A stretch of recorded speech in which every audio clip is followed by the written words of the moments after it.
Bonjour, j'espère que tout le monde va bien. Je veux partager avec vous une discussion que j'ai eue ce matin avec une amie en ligne. La personne m'avait envoyé une vidéo d'un pasteur qui prêchait sur la place de la femme et la place de l'homme dans le foyer. Et son argument, j'ai pas retenu son nom, le nom du pasteur, j'ai pas écouté la vidéo jusqu'à la fin parce que je ne pouvais pas supporter d'écouter encore aujourd'hui en 2020 des assertions pareilles. Mais malheureusement, il a fondé son assertion sur des passages de la Bible. Je trouve que ce sont des interprétations qui sont complètement erronées et qu'on devrait suffisamment corriger. Ce qu'il disait en gros, c'est que la femme n'est pas faite pour travailler, elle est faite pour aider l'homme. Et il se base donc sur la Genèse où il est dit que Dieu vit que l'homme était seul et qu'il lui fallait une aide semblable. Malheureusement, effectivement, beaucoup de ces théories ont essaimé longtemps et ont conduit à des situations désastreuses que nous connaissons aujourd'hui, ce manque d'équilibre dans nos sociétés. Et comme toujours, moi, j'essaie de pousser la réflexion un peu et puis je partage avec vous pour qu'on puisse continuer à en discuter, à réfléchir là-dessus. Je vais juste me permettre d'attirer votre attention sur quelques détails. Le pasteur disait qu'il avait traversé plus de 80 pays et que dans aucun de ces pays, la femme n'avait envie de travailler.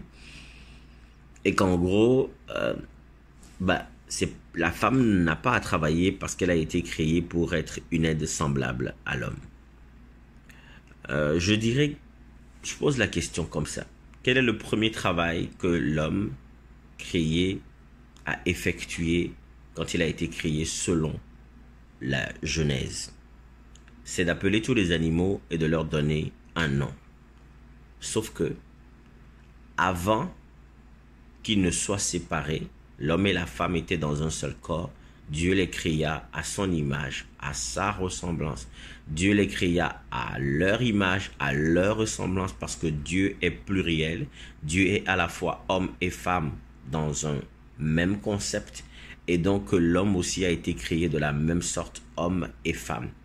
Et c'est ensemble qu'ils ont appelé les animaux et leur ont donné des noms. Ça a été la première fonction de l'homme créé selon la Genèse. La Bible et la tradition kabbaliste de la Bible dit que cet être androgyne qui a été premièrement créé, qui s'appelle l'Adam Kadmon, cet être-là était androgyne, était composé à la fois de l'homme et de la femme. Il s'est fait que justement, après, Dieu a fait endormir Adam et a enlevé Ève de sa côte et leur a donné l'injonction d'aller l'un vers l'autre pour reconstituer un seul corps. Ce que je veux dire aujourd'hui, c'est que la femme n'a pas toujours eu la place qu'elle a aujourd'hui, c'est-à-dire un peu reléguée au second plan, en assistante permanente d'un homme vainqueur, victorieux, qui règne sur tout. Avant, les femmes étaient tout. Avant, les femmes étaient la source de tout. La femme a toujours été considérée comme la terre nourricière, c'est-à-dire la pourvoyeuse de tous les bienfaits, à la fois les bienfaits de protection, de responsabilité, d'éducation, d'interprétation, même des oracles et des oracles et des signes, parce que même le terme oracle désignait une fonction qui était occupée par une femme, c'est-à-dire la fonction de parler avec les divinités et de transmettre les messages aux populations. Les femmes ont toujours été pourvoyeuses de bienfaits dans la société. Elles le sont toujours.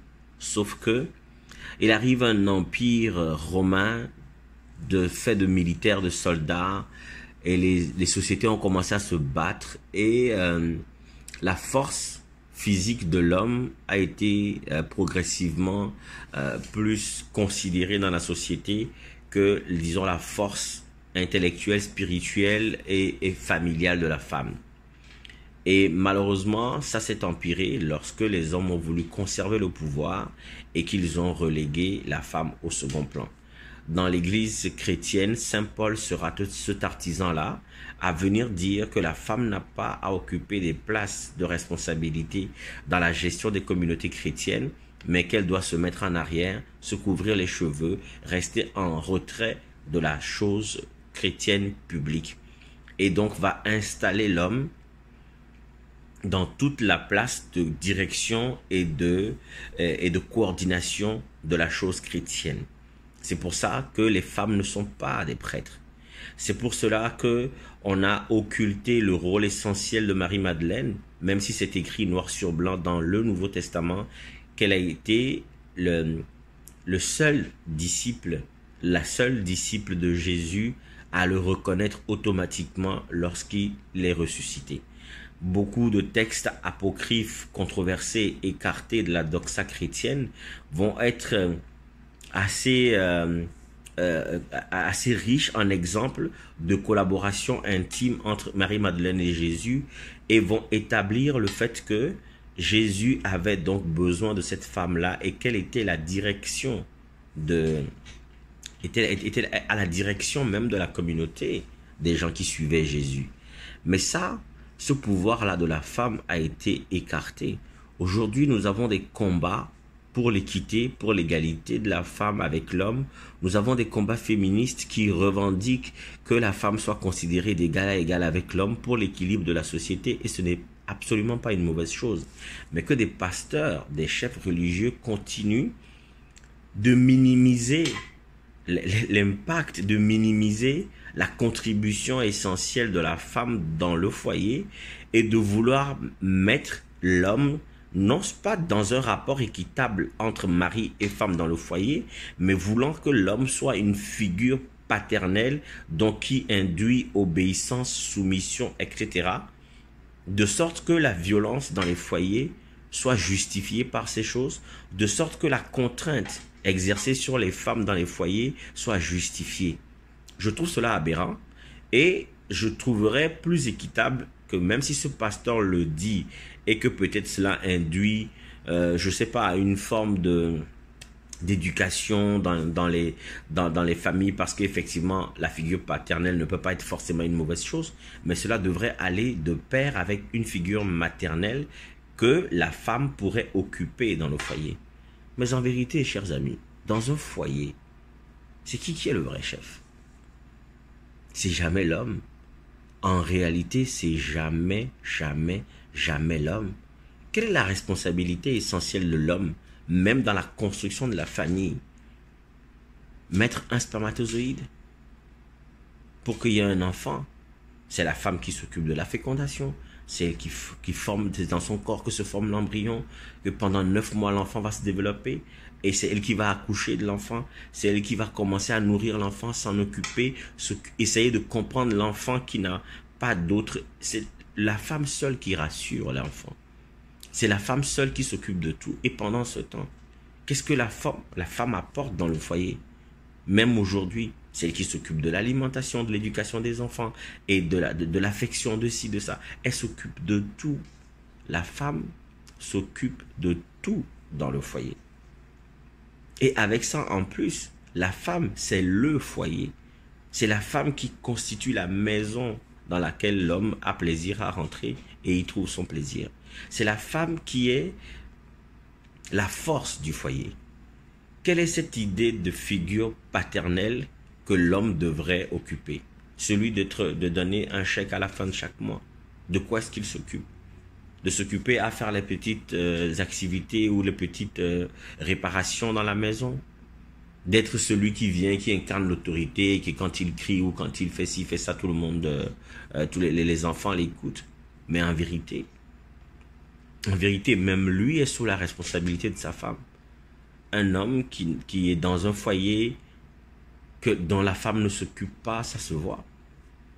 La femme va s'occuper d'elle-même pour continuer à plaire à son mari, va s'occuper de son mari pour qu'il puisse être quelqu'un de fort, de bien et qui puisse être rassuré, qu'elle s'occupe des enfants, elle couvre ses arrières pour que lui puisse continuer à aller dans cette société patriarcale qui met l'homme en avant.